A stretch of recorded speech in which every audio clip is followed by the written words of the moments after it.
Pai Todo-Poderoso, Criador do céu e da terra, creio em Jesus Cristo, seu único Filho, nosso Senhor, o qual foi concebido por obra do Espírito Santo, nasceu da Virgem Maria, padeceu sob o poder de Pôncio Pilatos, foi crucificado, morto e sepultado, ressurgiu dos mortos ao terceiro dia, subiu ao céu, está sentado à direita de Deus Pai Todo-Poderoso, de onde há de vir para julgar os vivos e os mortos. Creio no Espírito Santo, na Santa Igreja Universal, na comunhão dos santos, na remissão dos pecados, na ressurreição do corpo e na vida eterna. Amém.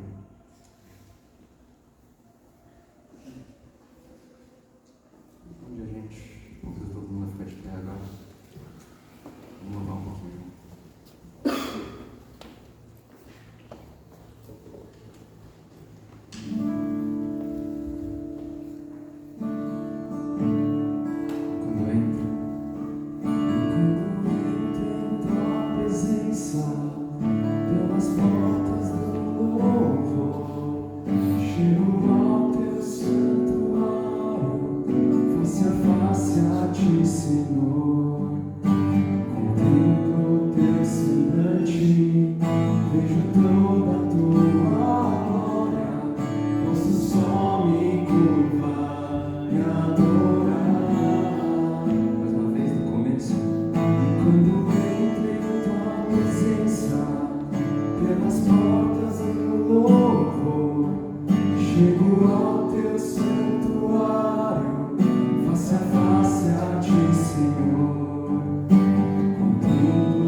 Oséias 6:6,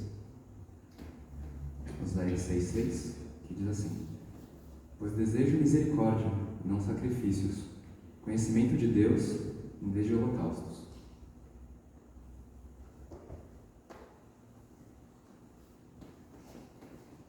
Vamos fechar os olhos agora, pessoal? Nesse momento de confissão dos pecados.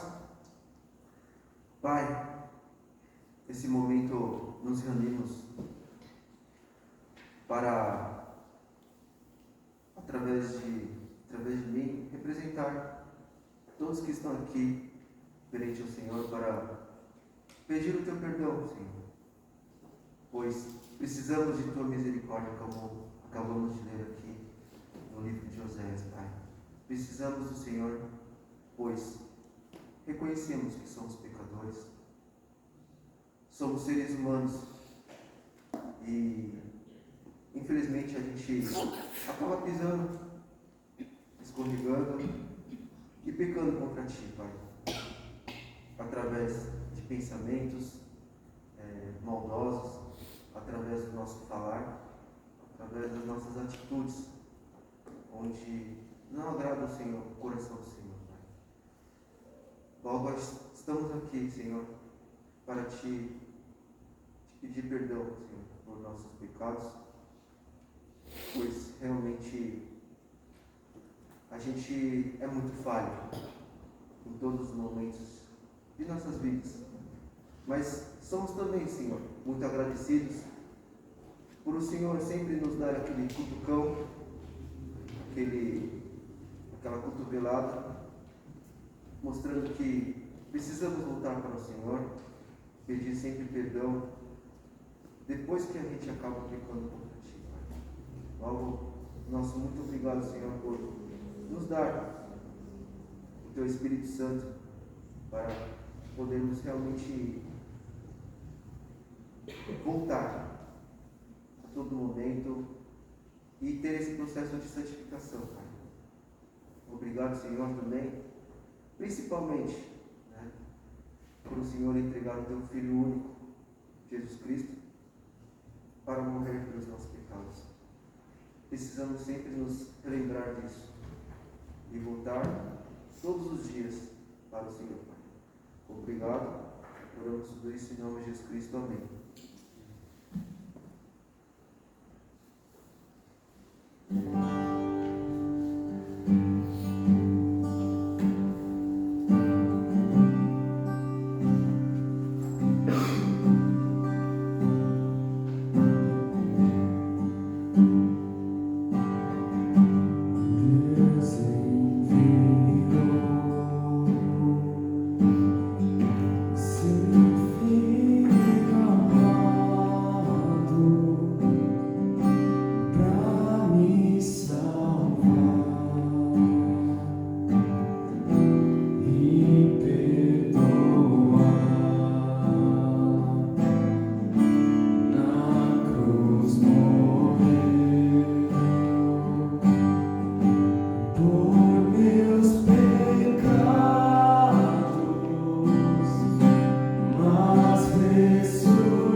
todos agora a ofertar lá atrás.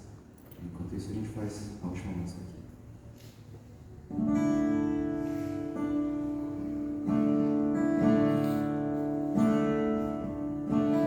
Quero, Senhor, te adorar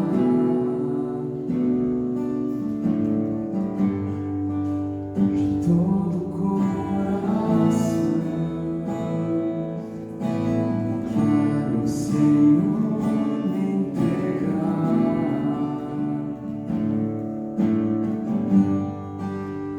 em adoração e exaltar teu santo nome, dando glórias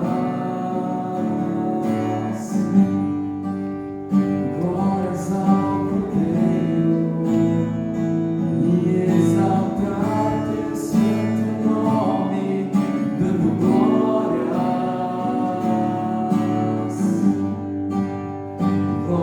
ao Cordeiro, que venceu a morte e ressuscitou.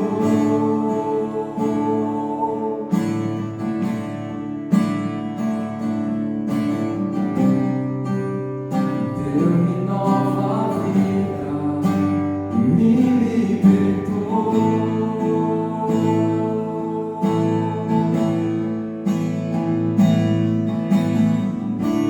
A Ele a honra, a Ele o louvor, o domínio e a majestade pertencem a ti, Senhor. A Ele a honra, a Ele o louvor, o domínio e a majestade pertencem a ti, Senhor. Pertencem a ti, Senhor.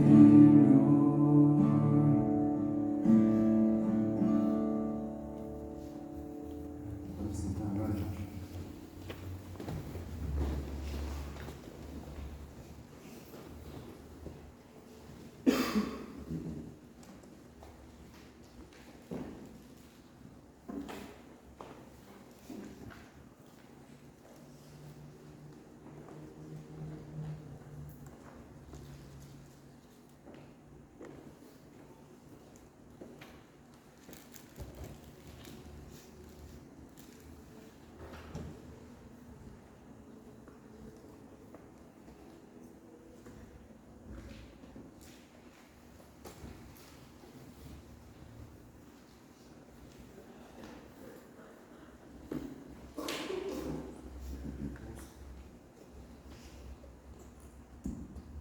Irmãos, que a graça e a paz de Jesus esteja com vocês.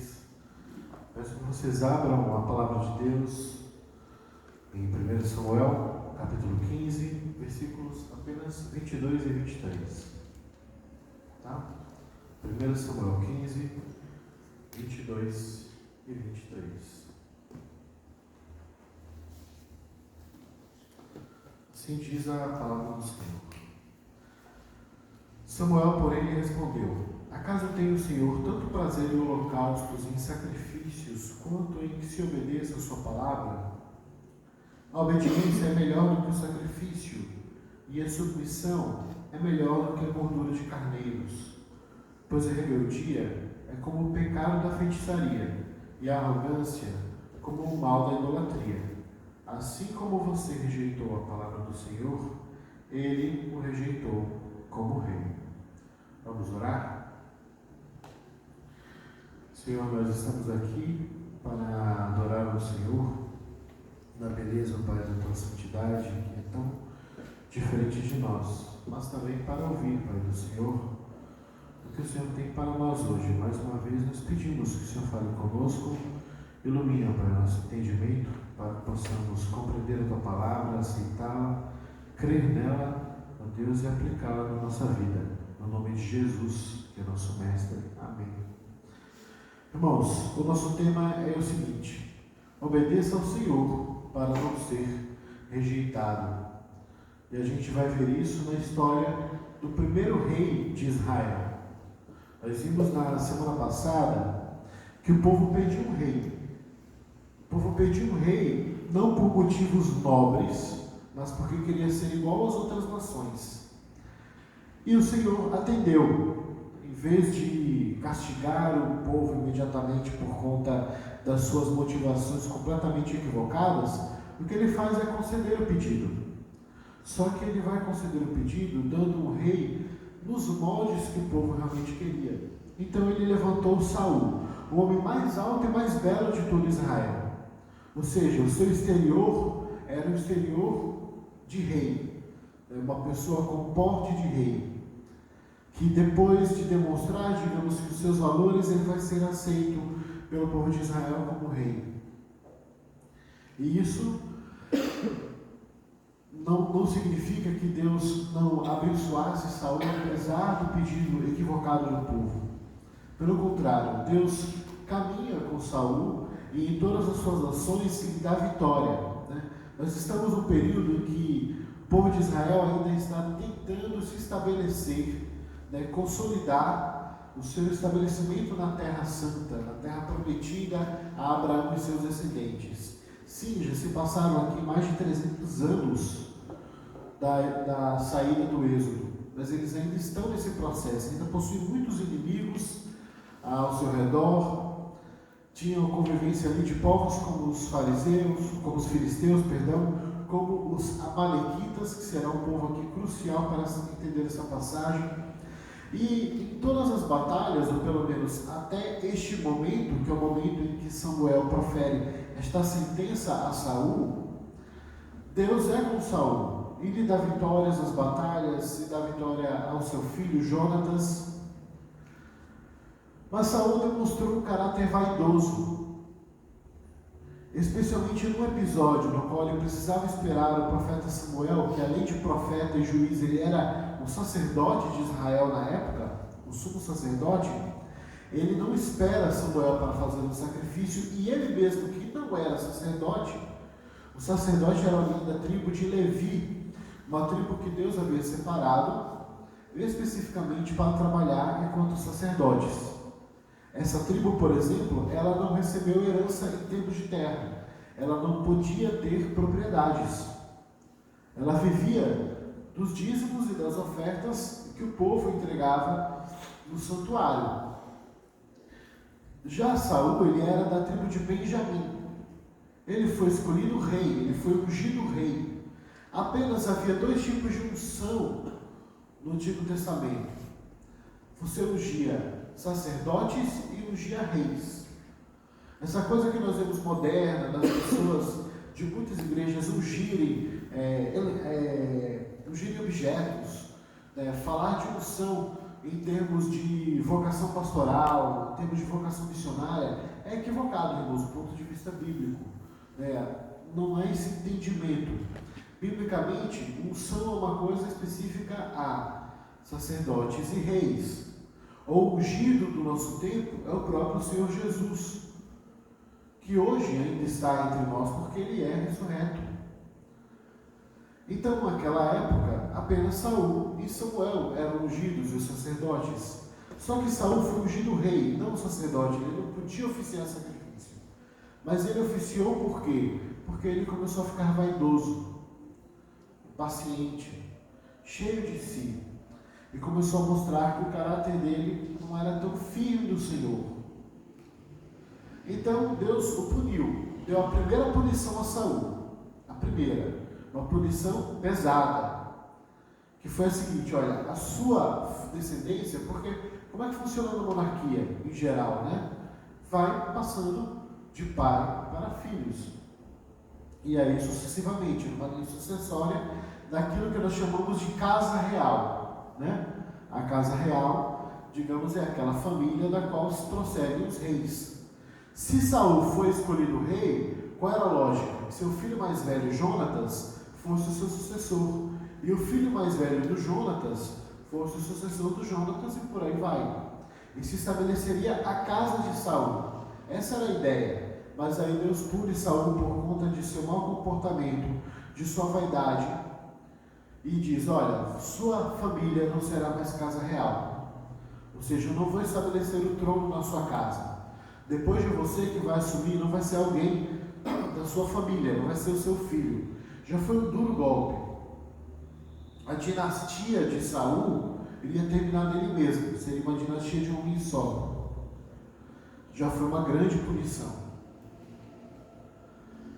Mas então Deus dá mais uma ordem a Saul. Deus ainda não havia abandonado Saul, deixado Saul à própria sorte. Continuou dando vitórias a Saul e dando tarefas. Saul, você precisa executar agora um juízo sobre os amalequitas, destruindo-os completamente. Essa era a ordem, irmãos. Os amalequitas eram velhos inimigos de Israel. Era um povo nômade e seminômade. Eles não tinham necessariamente casas, vilas, mas viviam em acampamentos, viviam na fronteira sul do país. E era comum eles fazerem o quê? Incursões, eles invadirem os povos vizinhos para saquear com muita perversidade, e viviam disso. Eles não produziam, eles não plantavam, eles viviam basicamente de saque. Mas eles tinham um rei tribal.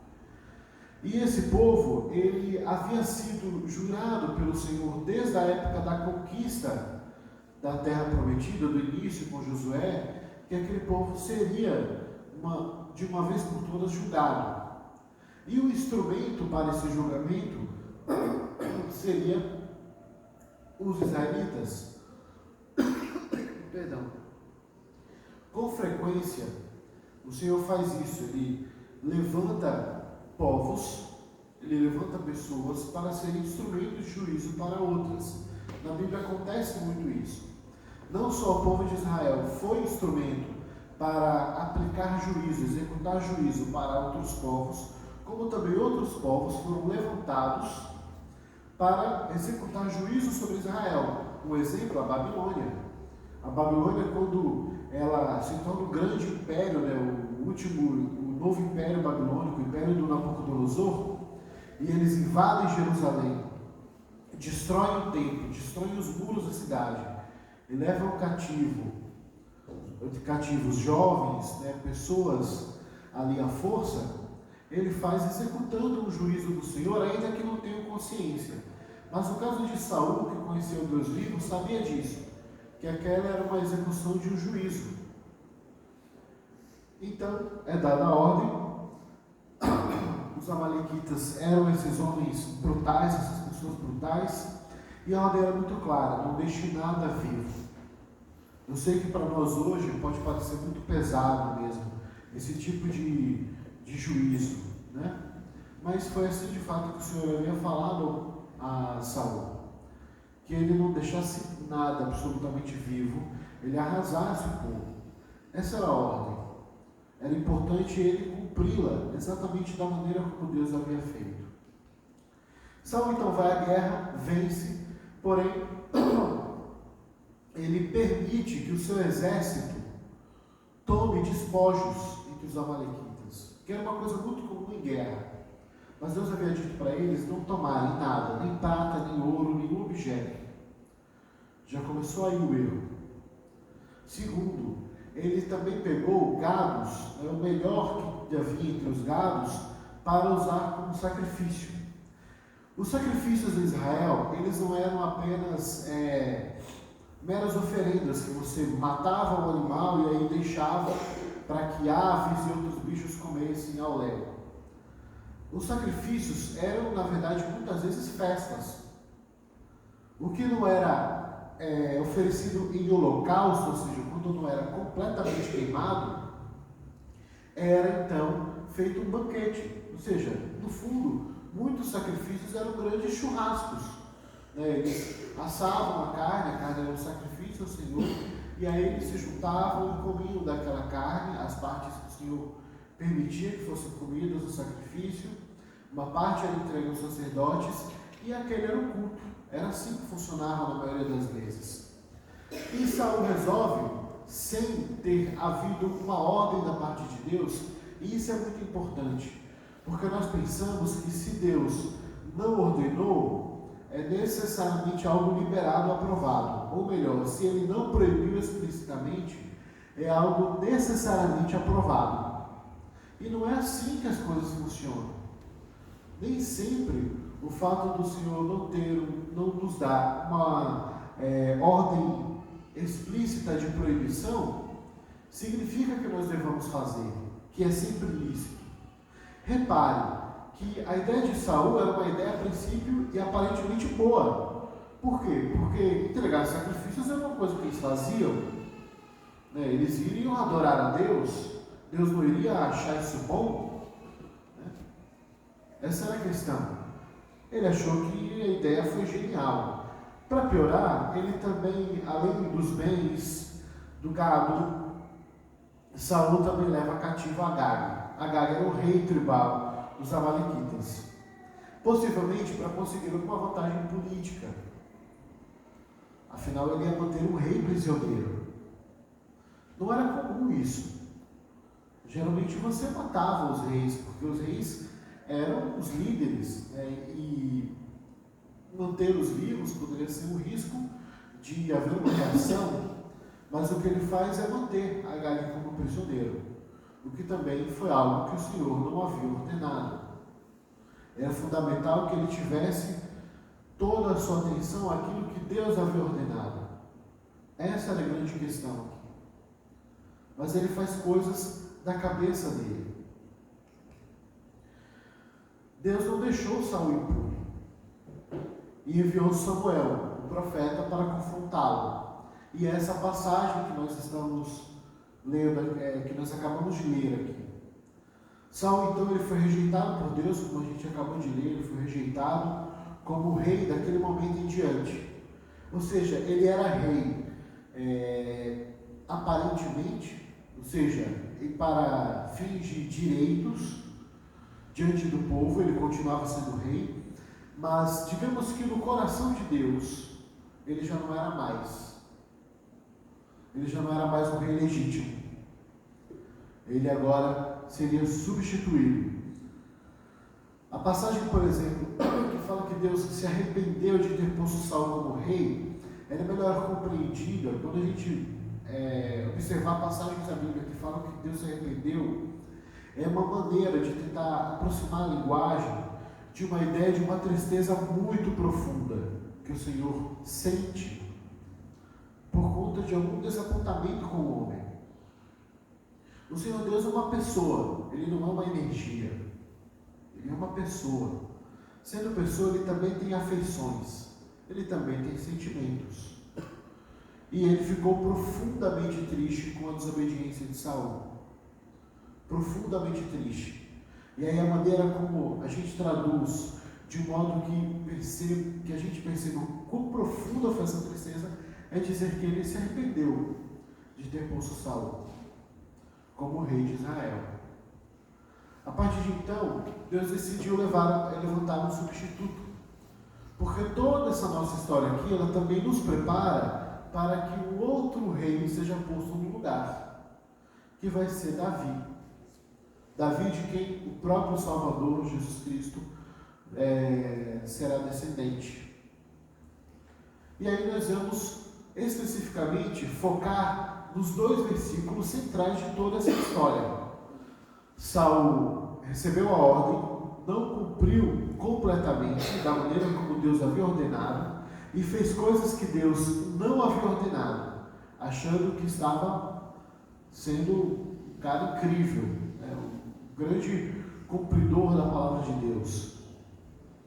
Mas aí vem o juízo da parte de Samuel. Samuel vem trazer o recado do Senhor para ele. E o primeiro é o seguinte: Deus prefere obediência à sua palavra do que os melhores presentes que nós possamos ofertar.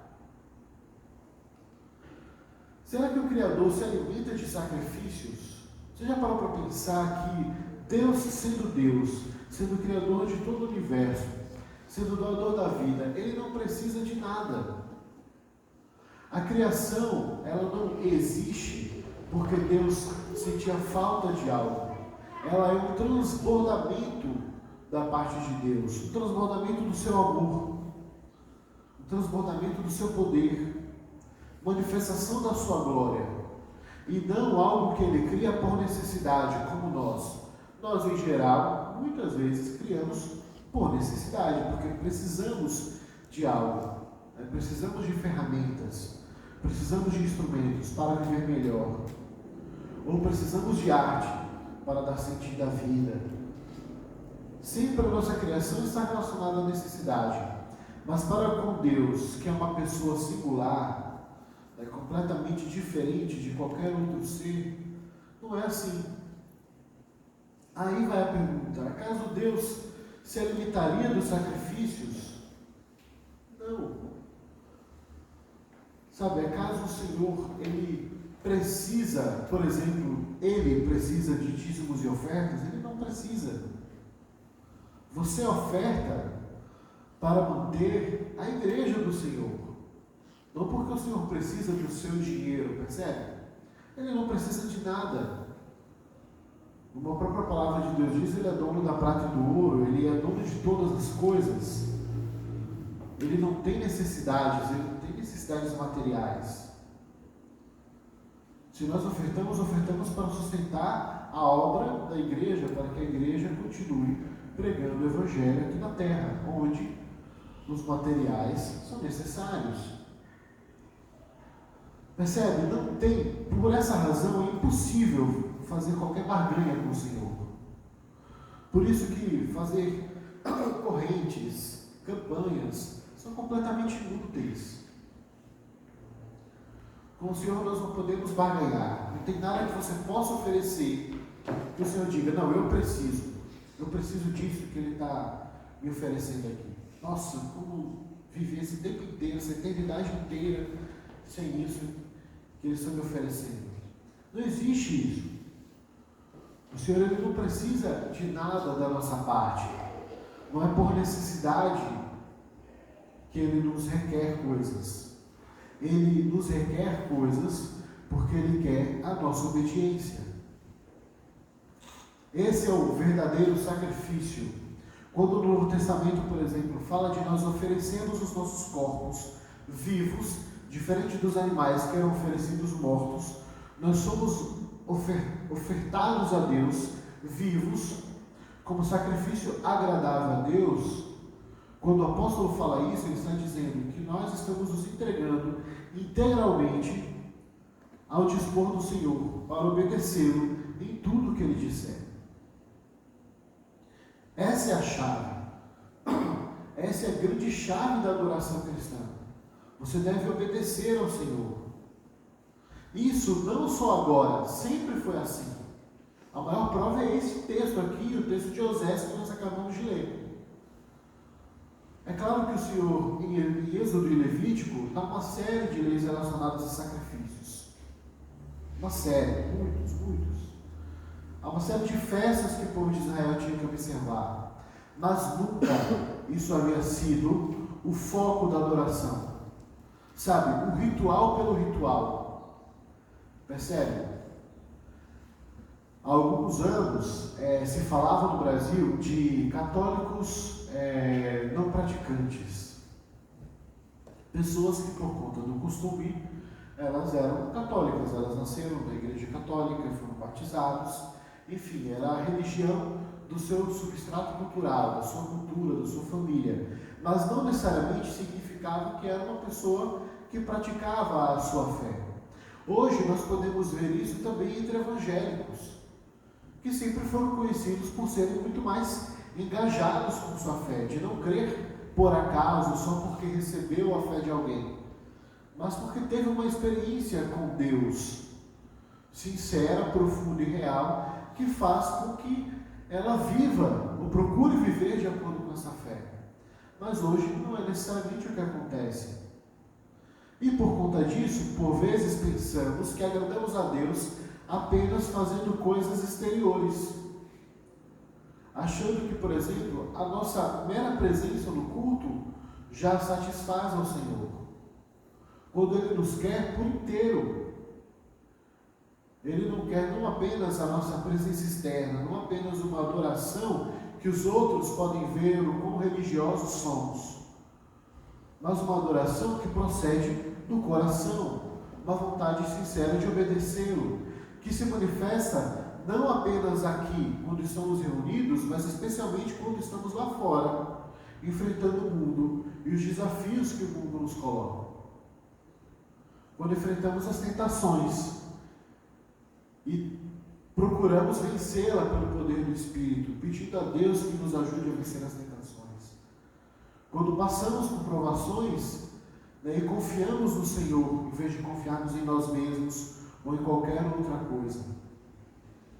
Obediência que o Senhor quer, e não sacrifício, e não meros rituais. Certo? Ele não precisa, na verdade, de nada disso. A nossa submissão, essa sim é agradável a Deus.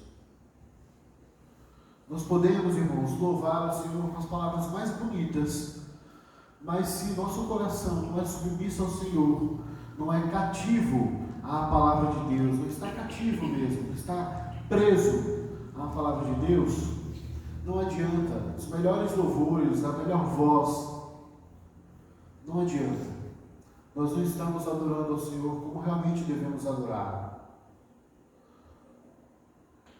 Em especial, aqui Saul, ele faz algo que hoje é muito comum também, especialmente no culto. É por isso que o culto reformado, que é o nosso tipo de culto, o culto presbiteriano, ele é profundamente simples na sua forma. Por quê? Para tirar o máximo de invenções humanas, o máximo de interferências da nossa parte, para que nós mesmos aprendamos que Deus requer ser adorado da maneira como Ele prescreve, e não segundo a invenção da nossa cabeça. É por isso que o nosso culto é tão simples, ele é tão singelo. Ele tem palavra, ele tem oração, ele tem louvor, ele tem sacramentos quando ocorre, e mais nada. Por que razão? Para que isso seja pedagógico, didático para mim e para você, de que não apenas o culto, mas nossa vida inteira tem que ser pautada por aquilo que o Senhor prescreve, não segundo a invenção da nossa cabeça. O que Saul fez, ele fez sem o Senhor ter pedido. Ele inventou coisas, ele inventou uma adoração que não lhe foi pedida. A verdadeira adoração não era um ato externo, era sua obediência pura à palavra que Deus havia te dado. Obedeça ao Senhor para não ser rejeitado. Primeiro, porque Ele se agrada verdadeiramente de obediência. Ele tem prazer na nossa submissão à sua palavra. E segundo, porque Ele rejeita todo aquele que se exalta. Se exaltar era um problema muito sério da parte de Saul. Estava relacionado inclusive ao seu nome. Mas o fato é que Saul começou a ficar muito vaidoso com as vitórias que o Senhor lhe dava. Não era o gênio militar de Saul que fazia com que Israel vencesse guerras. Não era a destreza administrativa de Saul que fazia com que o povo de Israel tivesse prosperidade e não houvesse pobre no meio de Israel. Não era por conta disso, era por conta do sustento do Senhor, o verdadeiro rei que sustentava aquele povo. Mas Saul começou a se convencer, a achar que ele é quem era o cara. Essa, por exemplo, é uma grande diferença dele para com Davi. Davi era um homem que jamais, mesmo tendo tido muito sucesso militar e tinha até mais habilidade do ponto de vista humano do que o próprio Saul, mas ele jamais devotou a si mesmo alguma honra por ter vencido qualquer guerra, qualquer batalha, porque ele sabia que era o Senhor que lhe dava os inimigos nas mãos. Deus rejeita todo aquele que se exalta. A rebeldia é uma afronta a Deus com uma feitiçaria. A feitiçaria era um pecado punido em Israel com muito rigor. As pessoas que praticavam feitiçaria, que praticavam artes mágicas, praticavam magia, que era a religião mais comum da época, as religiões ali daquela região do Antigo Oriente Médio, eram religiões de oculto, eram religiões de encantamento, de feitiços, de coisas assim. E aquilo havia sido proibido da parte do Senhor para que não houvesse isso no meio do povo de Israel. Por quê? Porque isso é falta de fé. Isso é idolatria, isso é confiar em outras coisas, confiar em amuletos, não confiar na provisão do Senhor. É confiar em encantamentos, em palavras mágicas, mas não confiar naquilo que Deus fala. Deus não havia proibido por acaso, mas porque quem praticava feitiçaria praticava uma afronta, era como se dissesse: o Senhor não cuida bem do seu povo, então nós precisamos dar aqui um jeitinho e procurar outras ajudas espirituais para conseguir aquilo que precisamos. Acaso o Senhor não sabia do que é que o povo precisava? Então, praticar feitiçaria era um ato rebelde. E aqui ele está equiparando o que Saul havia feito a praticar uma feitiçaria, porque era rebeldia da parte dele. Querer fazer algo a Deus que Deus não havia pedido. Não obedecer estritamente aquilo que o Senhor havia lhe falado. Para nós também hoje é assim. Nós precisamos estar atentos àquilo que o Senhor nos fala e fazer conforme a sua palavra. A desobediência, por sua vez, ela é uma forma de idolatria. Porque se a feitiçaria manifesta a rebeldia, ou seja, se aquele que pratica algo que Deus não havia dito que deveria praticar, afronta ao Senhor, a desobediência, ela é uma idolatria, porque ela na verdade manifesta em quem realmente nós confiamos. Depositamos toda a base, toda a confiança da nossa vida. E aqui o Senhor de novo está equiparando a desobediência de Saul à idolatria. E você pode dizer: não, mas Saul pegou os gados para adorar ao Deus verdadeiro. É verdade, mas foi uma adoração idólatra. Foi uma adoração a ele mesmo. Ao quanto que ele foi incrível enquanto líder militar. Ao quanto que ele é incrível em oferecer um sacrifício ao Senhor. Quando na verdade o que Deus queria da parte dele era a submissão à sua palavra. A nós também. Irmãos, há muitos exemplos hoje por conta de como as coisas têm se desenvolvido. Há uma série, há uma infinidade de igrejas, de maneiras de crer, que estão cheias de invenções, cheias de coisas que o Senhor não requereu da nossa parte, nunca nos ensinou, e muitas vezes são ensinadas como se fossem coisas da parte de Deus. Quando a reforma protestante aconteceu no século XVI, foi exatamente uma tentativa de fazer com que a igreja cristã da época ela se livrasse daquilo que não era a ordenança do Senhor. Só para vocês terem uma ideia, como exemplo, na Inglaterra houve uma grande discussão relacionada às vestes de quem iria oficiar o culto, pregar a palavra de Deus. Porque o que era normal era que, por exemplo, os bispos eles usassem todo um paramento muito luxuoso, roupas com dourado, com branco, muito coloridas, muito ornamentadas, que manifestavam a grande diferença entre ele e o resto da igreja. E aí vem o povo que diz: não, mas isso está errado. Ah, mas isso é bobagem. Não, mas é uma bobagem que atrapalha o entendimento do povo a respeito do que é igreja, do que é sacerdócio. E aí esse pessoal, chamado de puritano, porque eles eram bastante apegados à necessidade de purificar a igreja, eles entendiam o seguinte: olha, o bispo, o pastor, tem que se vestir de uma maneira simples, próxima do povo. Pode ser formal. Então eles sugeriram uma toga preta de professor, que professores usavam. Para quê? Para que fosse sóbrio, para que fosse mais próximo das pessoas, mais simples o bastante. A reforma foi esse esforço de tirar aquilo que não está na palavra de Deus, não é a ordenança da parte de Deus para nós, para que possamos ser fiéis àquilo que Deus tem nos falado. Assim também, irmãos, a nossa vida tem que ser desse jeito, tem que ser pautada por aquilo que o Senhor nos diz. Do contrário, se vivemos não segundo a palavra de Deus, nós somos arrogantes. E o arrogante é rejeitado pelo Senhor, porque o próprio arrogante já rejeitou a palavra de Deus antes. Não viva meramente segundo o seu entendimento, mas tenha o seu entendimento, sua cabeça, sua consciência, seu coração transformado pela palavra de Deus. Viva por ela.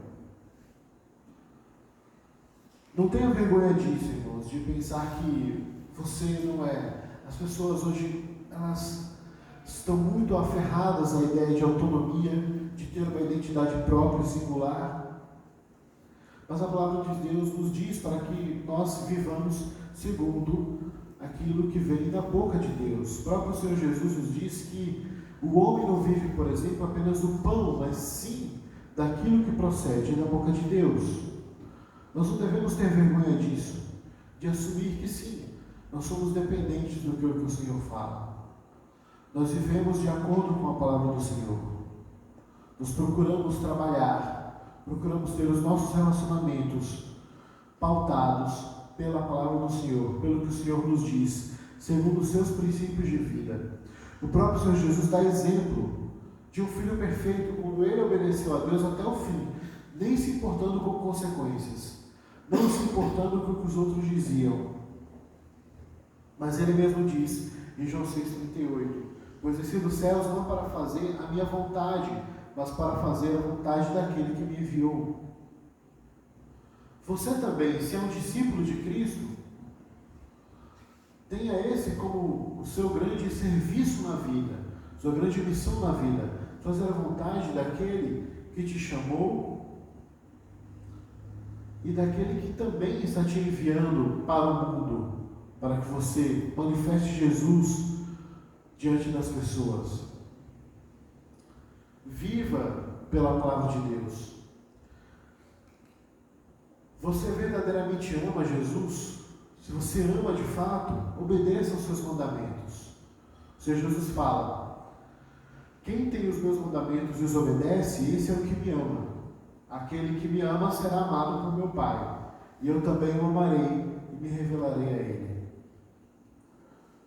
O Senhor Jesus, volta e meia, dava esse ensino. A diferença de um homem que edifica a casa sobre a rocha, a casa sobre a areia. Aquele que edifica a casa sobre a rocha é aquele que ouve a palavra de Deus e a cumpre. Procura viver por ela. Eu sei que no meio, no percurso da nossa vida, nós iremos deslizar. Iremos dar uma de Saul. Por isso que a graça de Deus ela é fundamental para nos pôr nos trilhos, para nos conceder perdão, para que continuemos vivendo segundo a palavra de Deus. Não deixe de viver por ela, irmãos. Ainda que esteja fora de moda, ainda que não seja popular, ainda que portas se fechem por conta de sua fidelidade e obediência ao Senhor.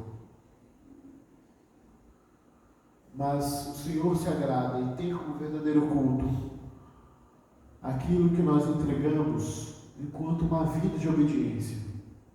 Muito mais do que qualquer palavra, qualquer música bonita, qualquer oferta que nós possamos dar a Ele. Vamos orar? Senhor, nós reconhecemos que por vezes nós também inventamos, ó Deus, modos de adorar ao Senhor que o Senhor não prescreveu. Nós pensamos que podemos enganá-lo, barganhar o Senhor com coisas, quando na verdade o Senhor quer de nós a nossa vida como um todo, na forma de obediência, de submissão à palavra do Senhor. Nos ajuda, Pai, a sermos obedientes a Ti, a vivermos, ó Deus, por aquilo que o Senhor diz.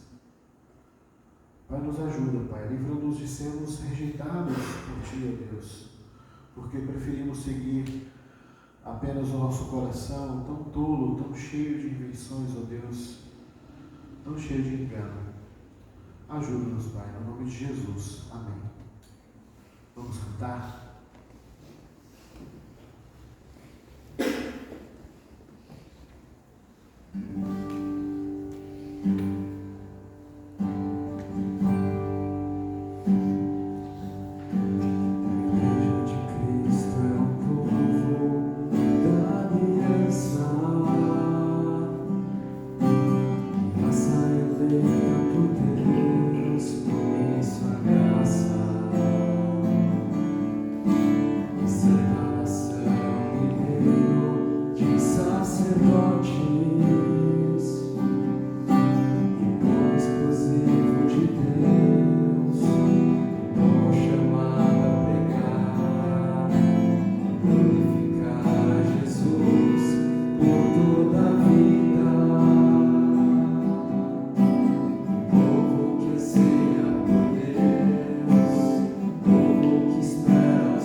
Fazer a oração que o Senhor nos ensinou. Vamos nos colocar de pé e orarmos todos juntos. Pai nosso que estás nos céus, santificado seja o teu nome. Venha o teu reino, seja feita a tua vontade, assim na terra como no céu.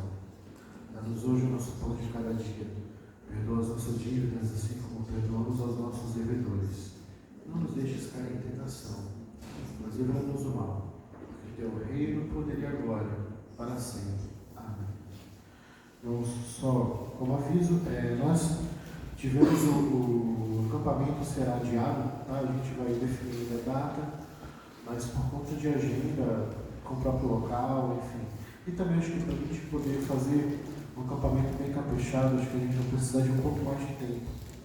Até para ver a possibilidade de a gente trazer um preletor de fora, né? Alguém que possa falar para a gente ser edificado pela vida dele. Só lembrando também, hoje, 1h30, nós temos um seminário sobre sexualidade com a evangelista Linda, da IONAP. Então, permaneçam aqui. Vai ser muito, mas muito importante, em especial aqueles que são pais, né? Mas muitos de vocês serão pais um dia, se Deus assim permitir. Então é importante, porque esse assunto está na ordem do dia, tá bom? Que o Senhor os abençoe. E só lembrando, a classe com os jovens vai ser 10:01, pode ser? A gente vai almoçar rapidinho e já desce para a sala para a gente continuar o Catecismo Nova Cidade. Para 1h30 está todo mundo livre para poder participar do seminário, tá ok? Então 10:01 a gente já vai lá para a sala e vê a pergunta rapidinho, estuda e vem para cá para cima. O Senhor os abençoe.